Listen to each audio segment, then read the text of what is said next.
Franck, bonjour Franck. Oui, bonjour. Franck, bienvenue, vous êtes dans l'Hérault. Oui, Vous oui. êtes préoccupé par cette situation grecque. Vous n'êtes pas le seul au 32-16 ce matin. Il y a beaucoup Oui. d'inquiétudes autour de ça et de l'effet domino sur d'autres pays. Bonjour à tous vos auditeurs de TMC, qui est une radio qui donne la parole quand même à des RMC. gens comme nous. RMC. RMC, pardon. Qui donne la parole à des gens comme nous, qui ne l'avons pas habituellement, comme vient de dire Pierre. Je suis tout à fait d'accord avec le raisonnement qu'il a eu. Moi, je voulais vous appeler pour vous dire qu'en fait, la dette a été montée structurellement. C'est-à-dire qu'elle a été établie. Alors, depuis quand a démarré les dettes des pays, en fait? Il faut savoir que le 3 janvier 1973, des lois ont été votées en France pour que la France ne puisse pas se faire crédit à elle-même. Comment faisions-nous avant 1973? C'est-à-dire quand nous avions besoin de sous, la France faisait appel à la Caisse des dépôts et des consignations, elle prenait l'argent qu'elle avait besoin et après le rendait quand les rentrées fiscales se faisaient quand arrivaient. Les banques ont décidé et ont dit mais attendez, c'est pas possible, vous pouvez pas continuer comme ça, vous devez obligatoirement emprunter. Et depuis donc cette date du 3 janvier 1973, vous pourrez vérifier. À ce sujet, j'aimerais bien que M. Giscard d'Estaing vienne un jour s'expliquer. Parce qu'il en est un des auteurs de cette loi avec M. Pompidou, qui à l'époque, tenez-vous bien, était employé par les banques comme Rothschild, Rockefeller. Ce qui est quand même un peu un paradoxe. Comment un homme politique peut-il être employé ou payé par une banque alors qu'il a des fonctions politiques?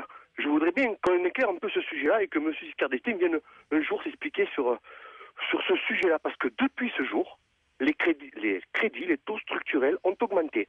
Je schématise.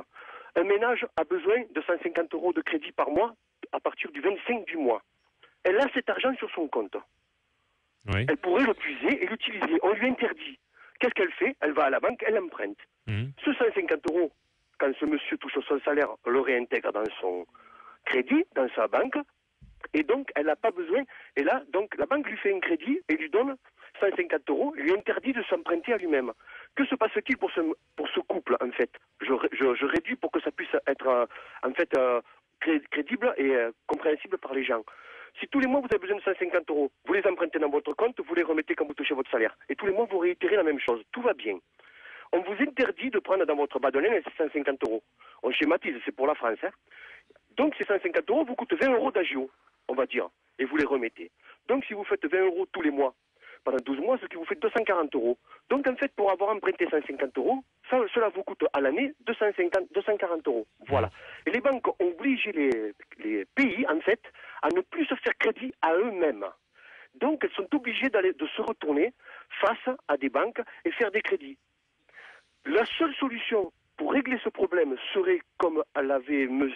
Tobin expliqué il y a fort longtemps, que toutes les transactions boursières qui dégagent des bénéfices, donc c'est sur les bras des travailleurs, des gens qui travaillent. Il ne faut pas oublier que la bourse, si elle fait du blé, c'est grâce aux gens qui travaillent en bas. Devrait s'acquitter d'une taxe. On n'en sortira pas. Et tant qu'on ne taxera pas les revenus boursiers, mais de manière très importante, pas comme en ce moment, on n'en sortira pas.